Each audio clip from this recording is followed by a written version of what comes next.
Querida igreja, a paz do Senhor Jesus. É uma alegria estar aqui nessa bonita festa, onde o Senhor Jesus está sendo adorado. E já deixo a minha palavra de felicitação por mais um ano desta honrada igreja. E cumprimentando o pastor presidente, o pastor Valdomiro, o deputado pastor Samuel. Cumprimento assim também todos os demais ministros e a igreja do Senhor. Quando vi o lema, ou o tema, que tem 4 palavras profundas, se pegar cada palavra dessa já é um tema. Mas eu confesso aos irmãos e aos nossos pastores que quando li a frase, a que me fisgou assim, primeira palavra foi arrebatamento, foi a que eu olhei mais.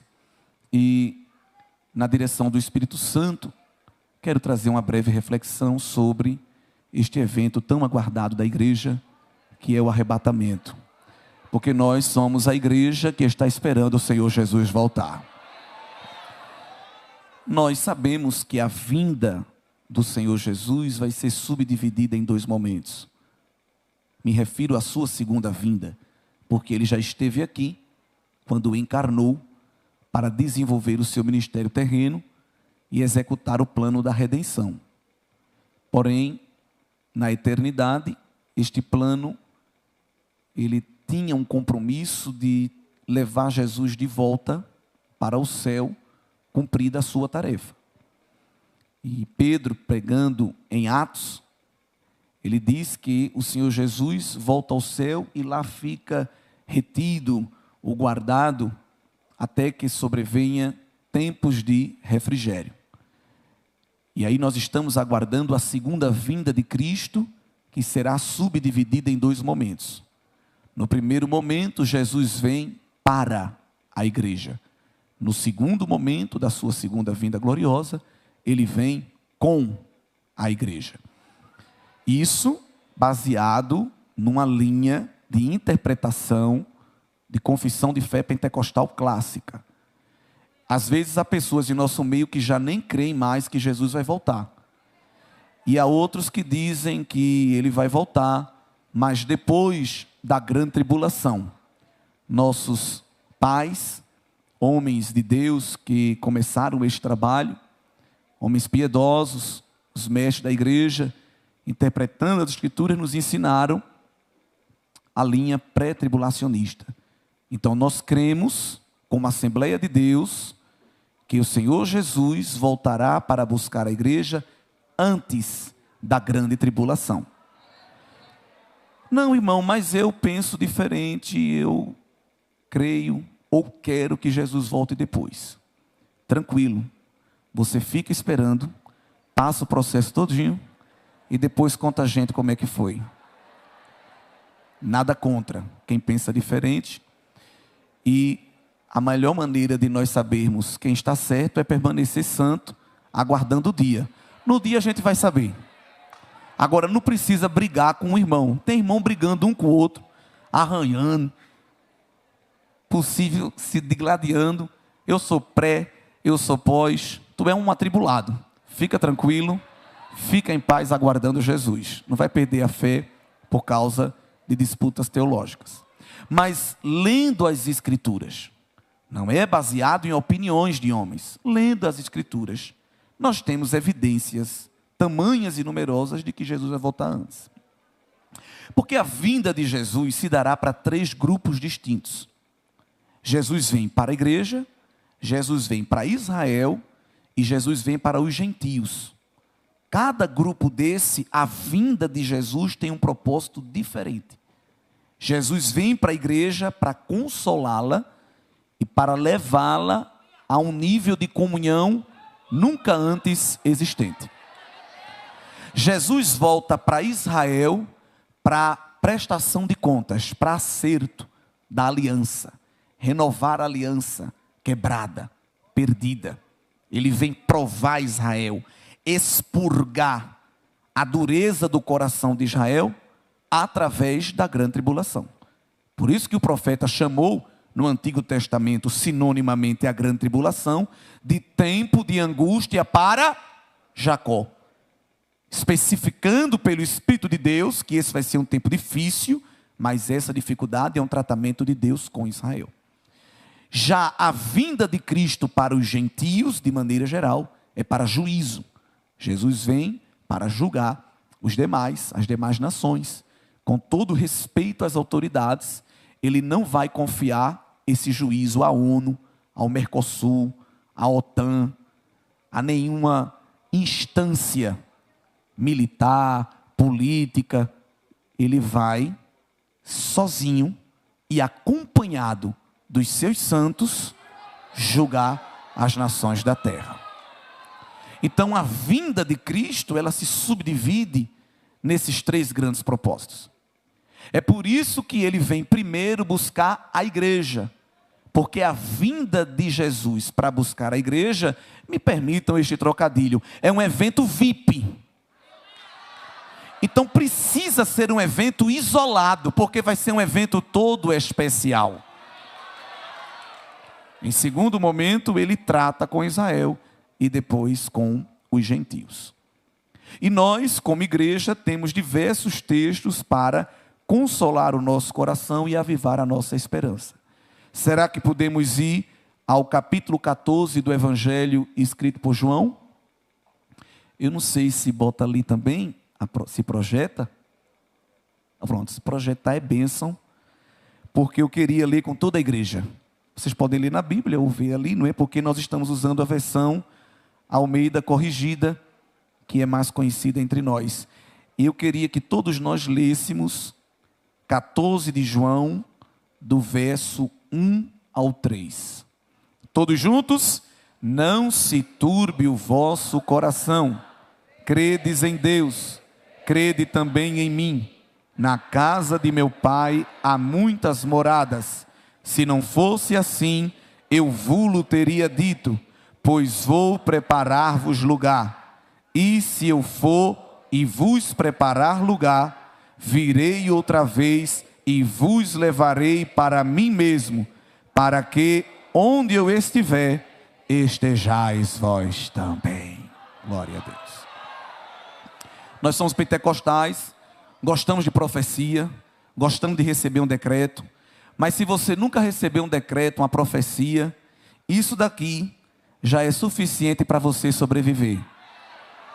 Se tiver tristinha, desconsolada, ninguém gosta de mim, ninguém se lembra de mim, imprima isso aqui num banner, bote na porta do quarto ou do guarda-roupa e todo dia se lembre do Rei do Universo, que está preparando um lugar para que onde Ele esteja, nós também estejamos com Ele. Louvado seja Deus. Jesus deixa essa palavra como uma das maiores evidências de que Ele vem buscar a igreja. Um evento VIP, um evento assim particular.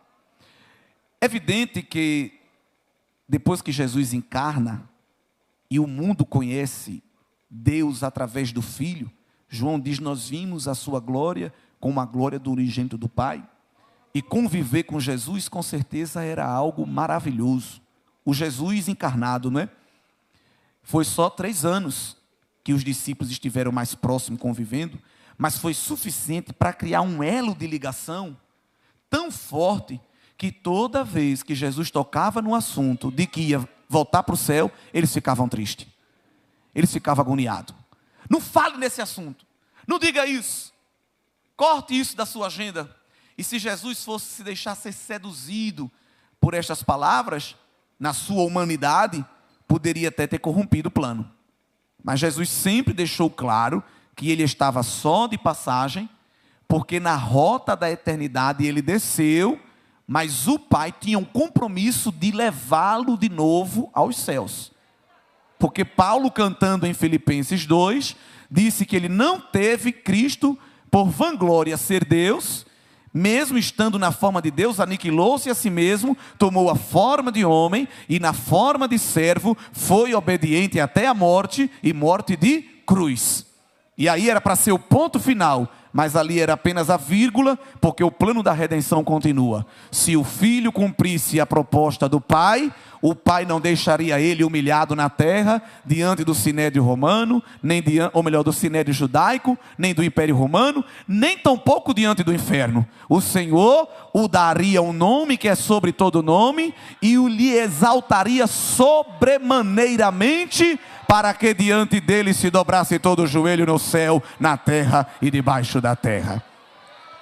E esta exaltação de Cristo passou pelo caminho da humilhação, é verdade. Mas Jesus sempre deixou claro para os discípulos que na agenda do Pai, ele deveria voltar. E os discípulos, quando esses dias foram se aproximando, ficaram com um sentimento de orfandade. Ficaram com uma espécie de uma leve perturbação. É por isso que Jesus os reúne e diz: não fiquem turbados, perturbados, estressados, inquietos. Creia no Pai e creia em mim. A garantia é dupla. O plano dele é o meu plano e o meu plano é o dele. Não há divergência entre mim e ele. O que eu estou fazendo está de acordo com o que ele quer. Eu faço tudo o que o Pai que agrada ao Pai, Jesus disse. Por isso que ele está comigo. Então havia um elo de ligação, de perfeição entre o que Jesus fazia e a vontade do Pai. E Jesus vai dizendo para os discípulos que estava com o propósito de ir para lá, para preparar este lugar, e não somente isto, voltar, pegar os discípulos e levá-los para ele mesmo. Eu sei que a gente costuma cantar das ruas de ouro, do mar de cristal, do fruto da árvore, mas nós temos que estar atentos, porque a grande vitória não vai ser ver a qualidade da rua, nem a qualidade do rio. A grande vitória de estar naquele lugar é poder estar com Cristo face a face. Não estou dizendo que é errado dizer que lá tem rua de ouro, que eu quero ver a árvore da vida. A gente canta, não é errado. O que não pode é deixar que isso seja o principal atrativo. O atrativo lá é ver o Filho em toda a sua glória, porque não haverá mais impedimento do pecado para borrar a imagem. E evidentemente que Jesus mostra que não é o lugar, é a presença dele. É isso que ele quer fazer.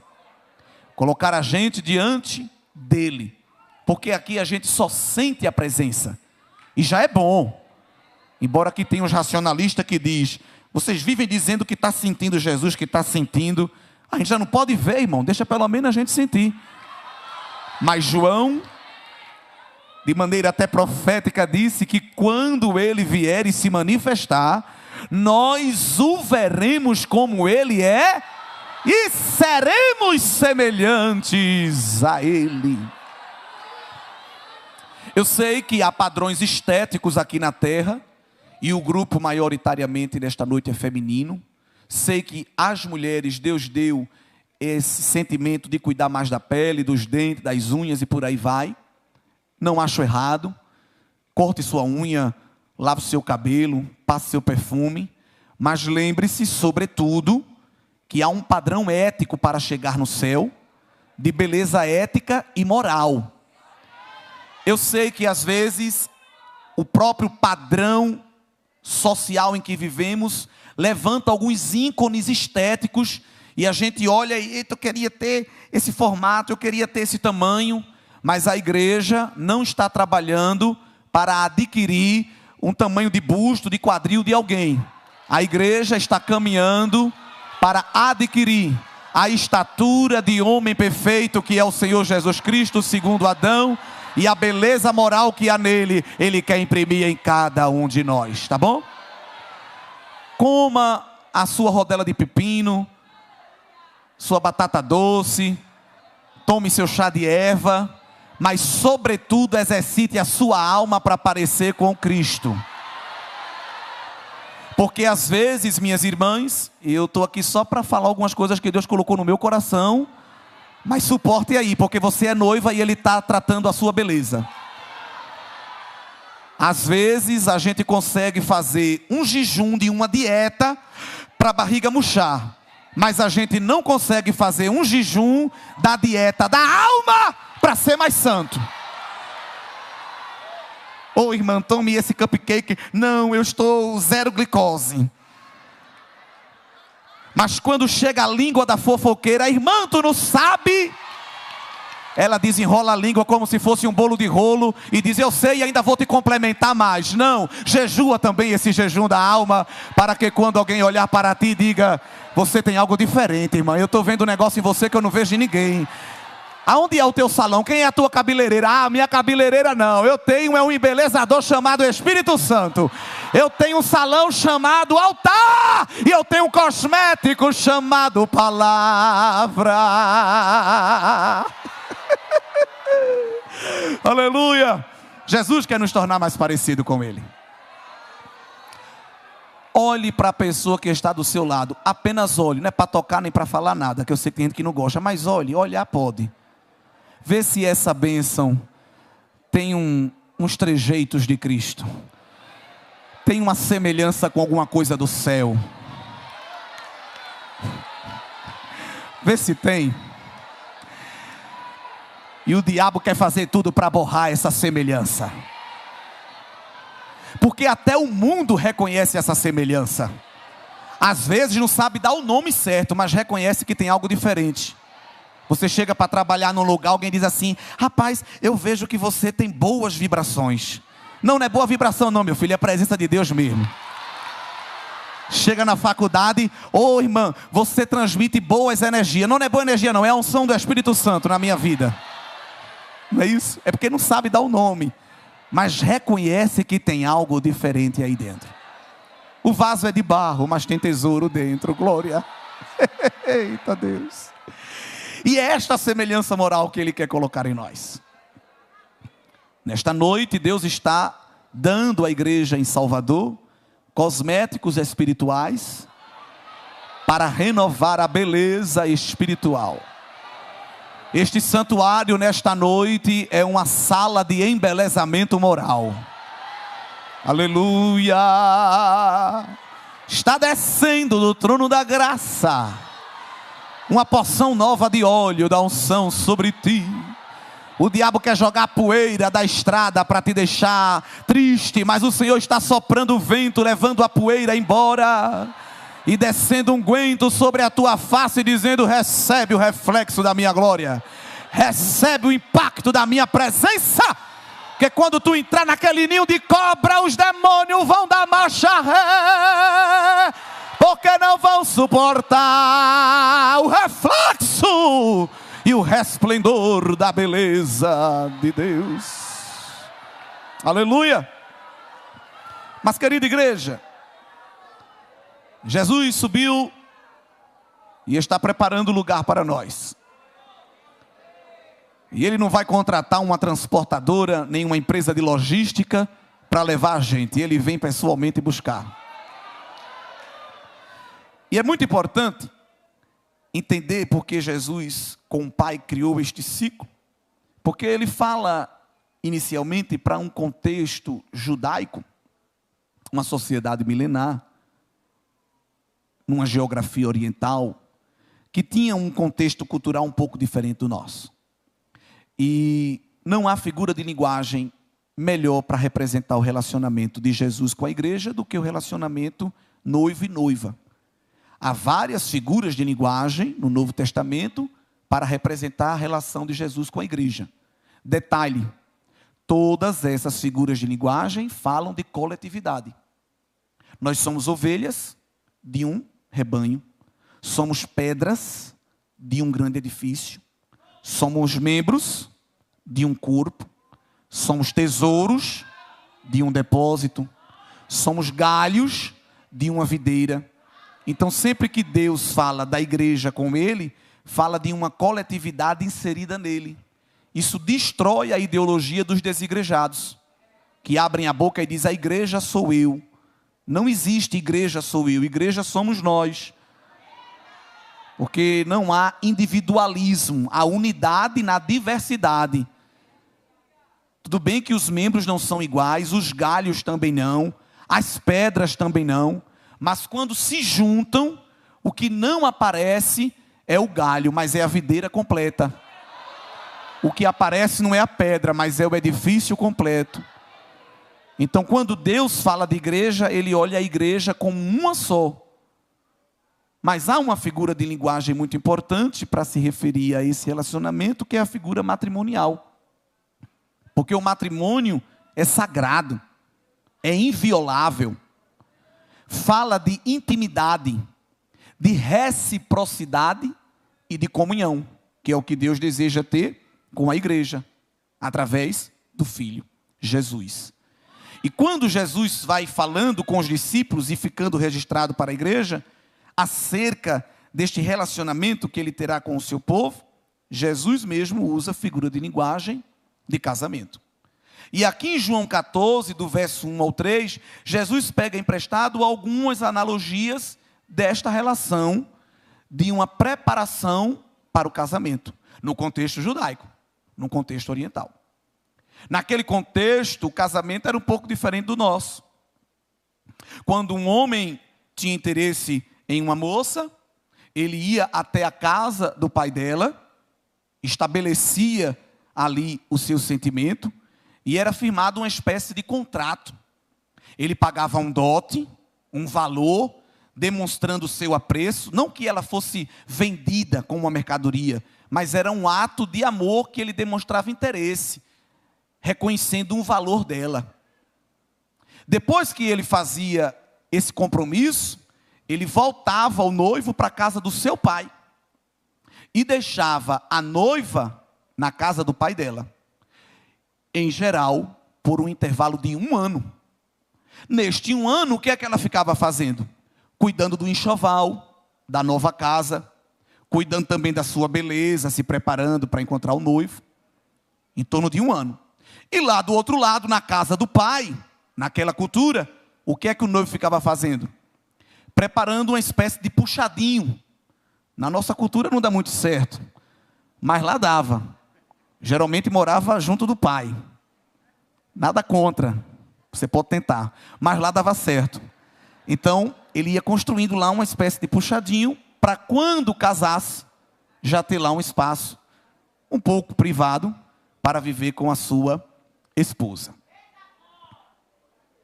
Jesus pega emprestado essa analogia para falar do que ele está fazendo também com a igreja. Jesus na eternidade estava onde? Na casa do Pai.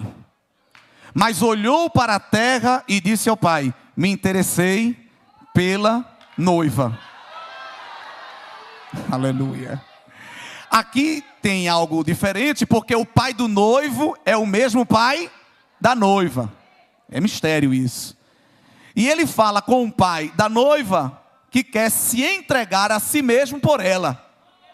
Qual é o dote dela? É em euro? É em dólar? É em libra esterlina? Franco suíço? Não, é muito mais do que isso. 1 Coríntios 6:19. Não sabeis que sois de vós mesmos, porque fostes comprados por bom preço. Glorificai a Deus com o vosso corpo. Qual é o preço que ele comprou? Não foi em dólar, não foi em barril de óleo, não foi em prata nem ouro, mas foi no sangue carmesim derramado na cruz do Calvário. O sangue que anula toda a sentença, o sangue que justifica, que purifica, que santifica, o sangue que dá habilidade para entrar no santo dos santos, o sangue que faz o diabo pular fora e não tocar na tua casa, o sangue que te faz ser chamado filho de Deus, o sangue que te capacitará para ouvir o toque da trombeta e viajar com o Senhor nos ares. Sangue, sangue. Ele pagou ao pai o dote da noiva. Existem algumas teorias teológicas, até desviadas, que diz que Jesus pagou o preço do resgate ao diabo. Mas é impossível, porque Deus nunca deveu e nunca vai dever nada ao diabo. Jesus pagou ao Pai, porque nós éramos inimigos de Deus, mas Ele olhou e disse: eu quero. Estás vendo o que é neles? Neles nada, mas eu vejo é a misericórdia do meu Pai neles. Vou aplicar. Jesus fez este acordo conosco e voltou para onde? Para a casa do Pai. E Jesus volta para a casa do Pai, só que com uma diferença: lá não vai ser puxadinho não. É por isso que ele disse: diferente do noivo da terra, o noivo do céu disse: amigos, lá era uma noiva só, aqui é uma multidão. Como é que vai caber todo mundo? Não tem problema não. Na casa do meu Pai há muitas moradas. Não tem minha casa, minha vida certa que dê conta. Não tem PAC de governo federal que dê conta. Mas Ele está construindo lugar para todo mundo. E Jesus, que não engana ninguém, disse assim: se não fosse assim, eu dizia. Ele está dizendo assim: não estou criando falsas expectativas. Não vou frustrar ninguém. Não estou mexendo com o vosso sentimento. Fica aqui, noiva, tranquila, porque eu estou alargando as tendas para vos dar lugar de acolhida diante do meu Pai. Louvado seja Deus. Mas tem algo tremendo. Neste intervalo entre o pagamento do dote e a consumação do casamento, que era um intervalo grande, havia uma pessoa de suma importância, que era chamada de amigo do noivo. E a gente já vai dando glória, porque como a igreja é inteligente, a gente já vai fazendo os encaixes. Tremendo. Porque naquele tempo não tinha como fazer uma videochamada. Não tinha como mandar uma foto, uma selfie. Então qual era o papel do amigo do noivo? Visitar a noiva, olhar como ela estava. E trazer para o noivo o relatório. Só que o noivo apaixonado e querendo agradar, nunca mandava o amigo do noivo de mãos vazias, sempre levava um presente. Uma caixa de bombom da Cacau Show, um perfume, um tamanco, uma bolsa, alguma coisa. O noivo do céu também tem o seu amigo, a saber, o Espírito Santo de Deus. É Ele que vem na casa do Pai e faz uma visita para ver como está a noiva, glória. E Ele gosta de voltar para o noivo e dizer: eu estava lá hoje na abertura dos 94 anos de Salvador e encontrei a noiva. Como é que está a noiva? A noiva está cantando da tua volta. A noiva está falando Maranata. A noiva está escolhendo o tema da festa sobre o arrebatamento. A noiva está fazendo campanha de oração para ser mais santa e subir. A noiva está embelezada. Ela está se esforçando, está jejuando, está orando, está se santificando, está pagando o preço, está lutando contra o inimigo, está vencendo a carne. Ela está ficando bonita. Aleluia. Eita glória. Queridos, se o Espírito Santo for agora na sala do trono levar um relatório especificamente teu, o que é que ele vai dizer para o noivo? Pensa aí. Não pense do outro não, pense de você mesmo. Que a gente gosta de quando está ouvindo essa palavra: rapaz, era para a irmã Zezé estar aqui. Não era não, minha filha, o negócio é para você mesmo. A lixa é para você, a marretada do Espírito é na sua cabeça. Ele está consertando o crente aqui nesta noite, que está com algumas coisas fora do lugar. Eu não sei se você recebe, mas se não receber, eu falo do mesmo jeito. Ei, abre a tua mão e recebe conserto de Deus. Só a noiva recebe. Glória! O diabo quer sujar as tuas vestes, mas o Espírito Santo chega primeiro. Efésios 5 diz que Jesus quer apresentar para Ele mesmo uma noiva santa, sem mácula, sem ruga, sem mancha. E Ele faz como? Ele vai lavando ela com a água da palavra. Levanta aí a tua Bíblia.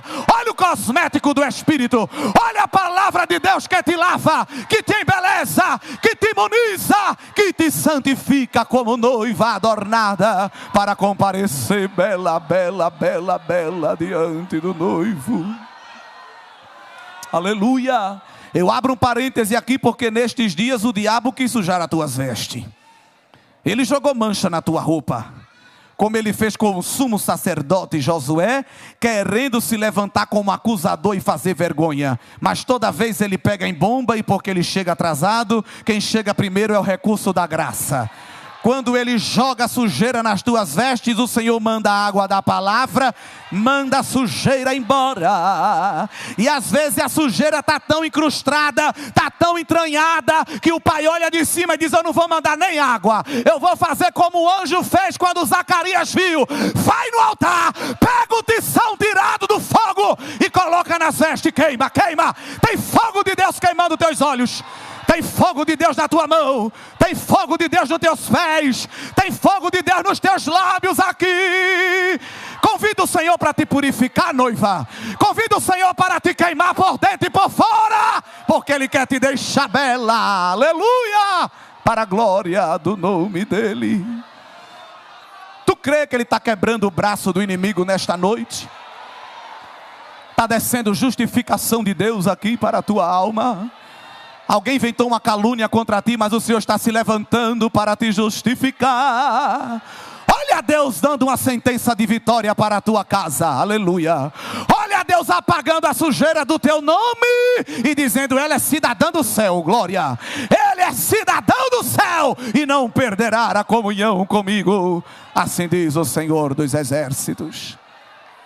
O amigo levava para o noivo o relatório das belezas da noiva, mas levava para a noiva presentes do noivo.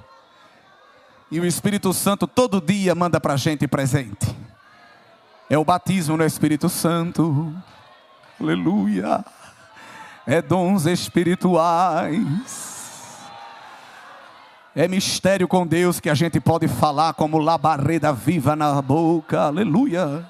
Se tu é batizado, abre a tua boca e fala em mistério. Eita glória, porque Ele está colocando uma labareda nova dentro da tua boca e dizendo: é presente.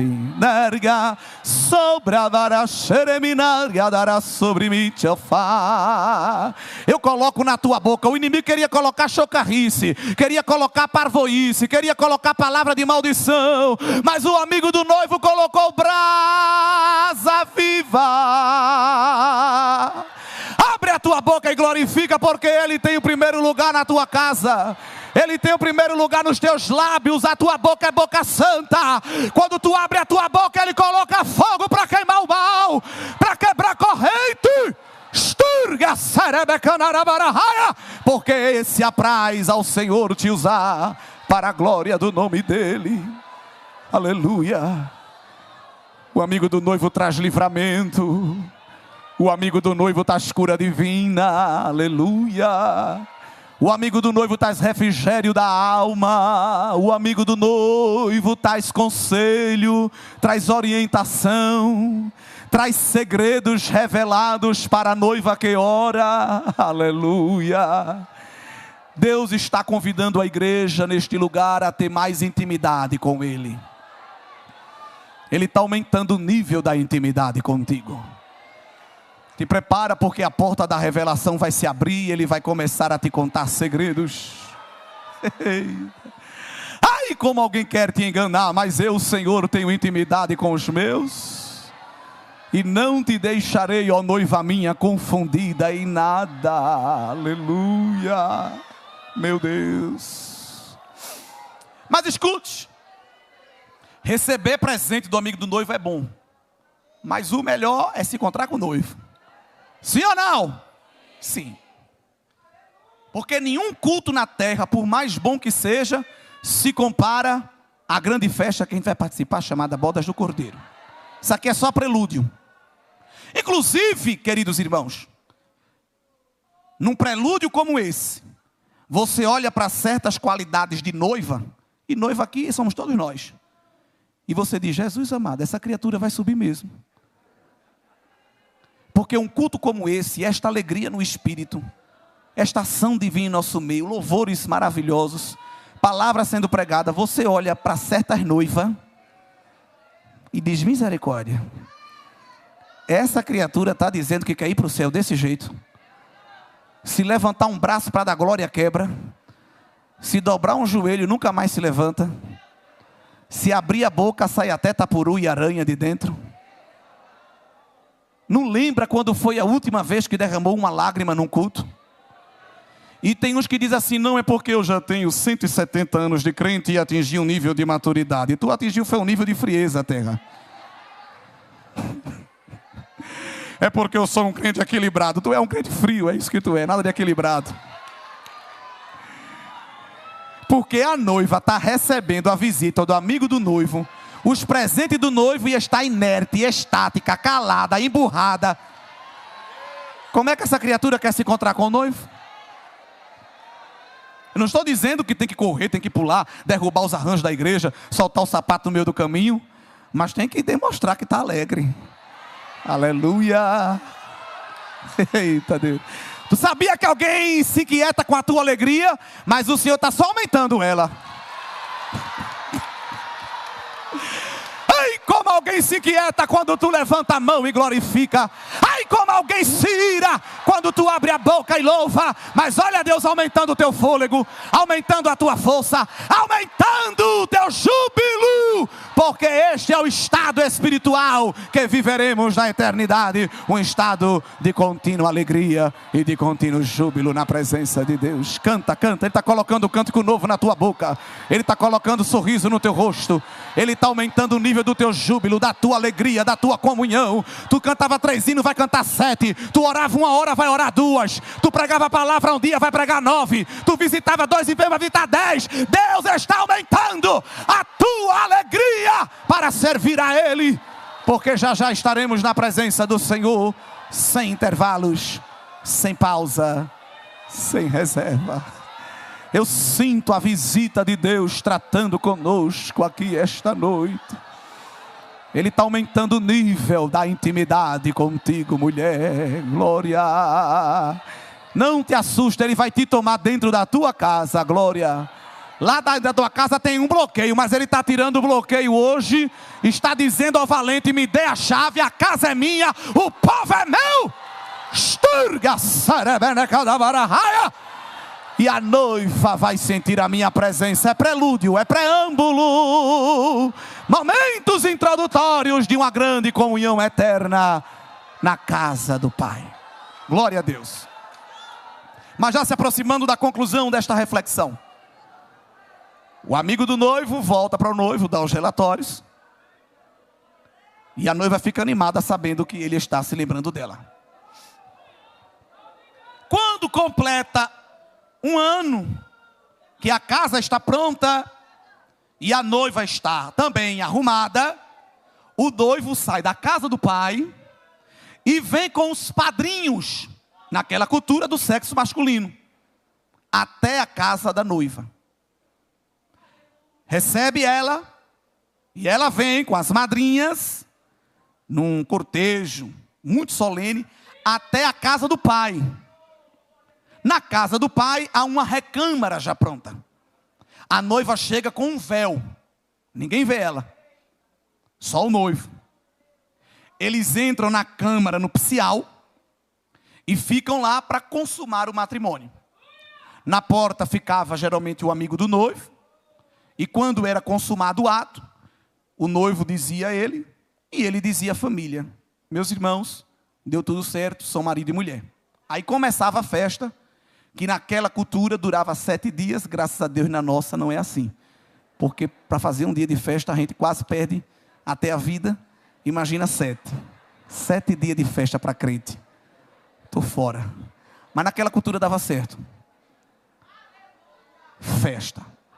E 7 dias, o noivo e a noiva vivendo a sua intimidade dentro da recâmara. Depois de 7 dias, ela saía junto com o noivo e se apresentava para todos os convidados sem véu. Essa analogia se encaixa perfeitamente com o que Jesus vai fazer com a igreja. Porque Jesus vai levar a igreja para participar das bodas do Cordeiro, não é numa casa de festa, num grande campo, numa grande fazenda aqui na Bahia, ou em Pernambuco, ou em qualquer outro lugar não. Ele vai levar para a casa do Pai. Lá nós estaremos. Quando a igreja subir, ela vai subir, ninguém vai ver, ela vai subir com Cristo. Tem gente que diz: não, todo mundo vai ver o arrebatamento. A melhor maneira de saber é esperar até lá. Mas ninguém vai brigar por causa disso. Vai esperar até lá, a gente vai saber. Mas se percebe que é um evento que as pessoas não vão ver. A noiva vai subir com véu. Mas depois dos 7 dias, que na terra é representado pela grande tribulação, os 7 anos, que Deus vai estar tratando com Israel e também com os gentios, a noiva vai estar onde? No meio desse quebra-quebra, selo sendo aberto, trombeta sendo tocada, taça sendo derramada, mas a noiva guardada na recâmara, desfrutando da alegria, da intimidade do noivo. Eita glória! Porque a hora de sofrer é agora, a hora de chorar é agora, a hora de ser perseguido é agora. Mas Jesus disse para Filadélfia e diz também para Salvador: como guardaste a palavra da minha paciência, eu também te guardarei da hora da tentação que há de vir sobre o mundo. Louvado seja Deus. Diz para tua irmã: já já vai passar esta luta. Diz para ela: Diz para ela: a tua luta tem horas contadas, vai passar. Começa a fazer ginástica no teu rosto, porque tu vai ter que sorrir toda hora. Ele vai enxugar dos teus olhos a lágrima. Será que alguém trouxe lenço aí ou toalha? Isso daqui está com os dias contados. No céu não tem lenço de papel, nem de pano, nem glândula lacrimal vai ter, porque lá só é alegria, festa e contentamento na presença do Senhor. Glória a Deus. Aleluia. Eita Deus grande. Aleluia. Mas depois que termina a consumação, a noiva sai com o véu aberto para todos ver quem ela é. Inclusive, são coisas que a gente faz que são força de linguagem. Ninguém é um endemoniado porque faz isso, nem é um pecador. Mas a gente costuma dizer: quando eu chegar no céu, Deus vai me apresentar Abraão, vai me apresentar Elias. Olha, está aqui Moisés.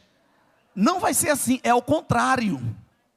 Não são eles que vão estar em posição de destaque e a igreja sendo apresentada a eles. É o contrário. Isso não é minha opinião, é Bíblia. É a eles que o filho vai dizer: Abraão, ó a minha noiva. Elias, olha a minha noiva. Aleluia. Glória a Deus. Só que o noivo, quando vinha da casa do pai, vinha com seus padrinhos. Jesus vai vir buscar a noiva nas nuvens. Ele não vai se dar o trabalho de descer à terra. Por que ele não vai descer na terra no arrebatamento? Porque a terra não suporta a aterrissagem de Jesus. Uma pista de aeroporto tem que ser asfaltada de vez em quando, de tanto avião aterrissando nela. Mas quando Jesus aterrissar, que não vai ser no aeroporto Luiz Eduardo, nem Viracopos, nem Guarulhos, nem nada, ele vai aterrissar no Monte das Oliveiras.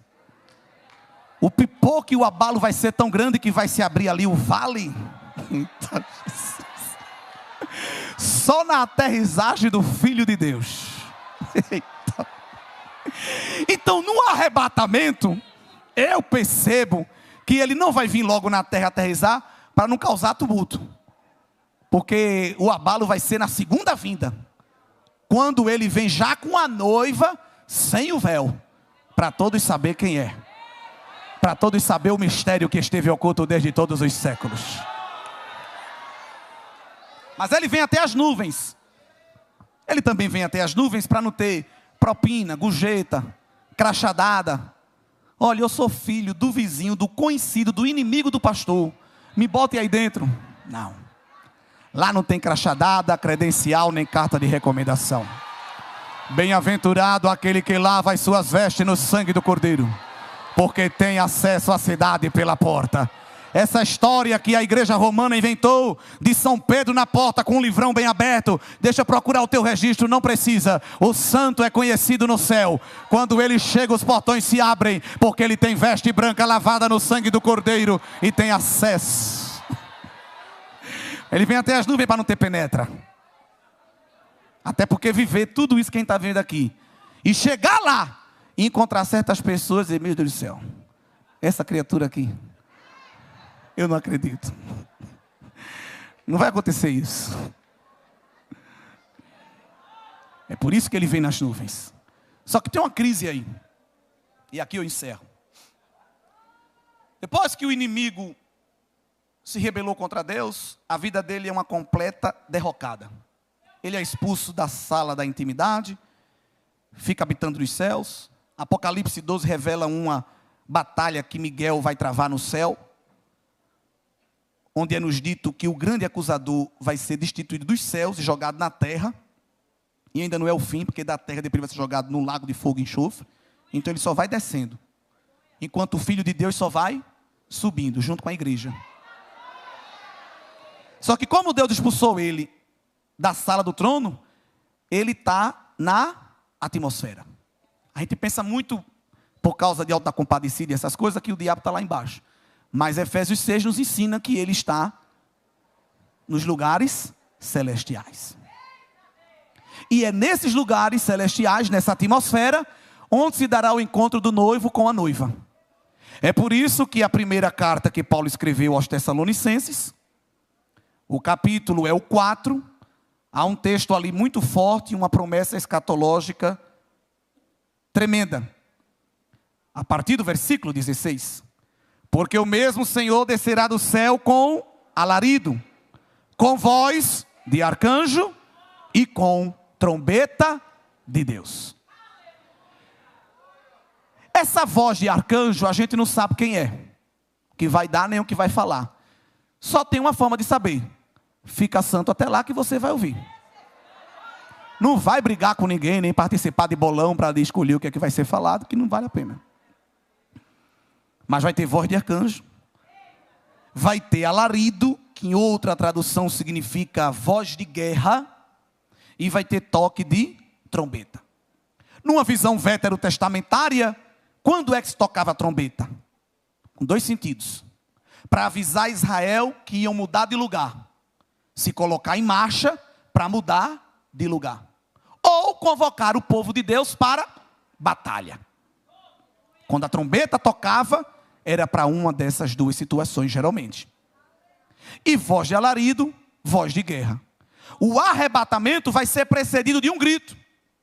Esse grito também precedia a chegada do noivo, vindo no cortejo com os padrinhos da casa do pai, chegando na casa da noiva. Aí vem o noivo. Lembra de Mateus 25? É assim ou não? É. O nosso noivo, quando chegar nos ares, também vai determinar que um arcanjo dê um brado, que alguém dê uma voz de guerra e que a trombeta toque avisando a igreja. Se põe em postura de marcha, porque vocês vão começar a mudar de território e vão entrar em guerra. Que guerra? Nos ares estão os principados e as potestades. Mas Deus não faz nada desorganizado. Quando a trombeta tocar, é Jeová dizendo ao inferno e aos seus adeptos: sai da frente, abre espaço, sai, porque a minha noiva vai passar para se encontrar comigo. Faz assim com a tua mão, faz assim com a tua mão, olha. Olha Deus dando ordem para o mal abrir caminho para a igreja chegar na presença do El Shaddai.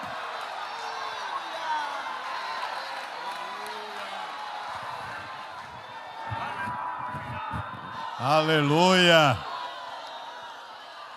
Aleluia. Glória a Jesus.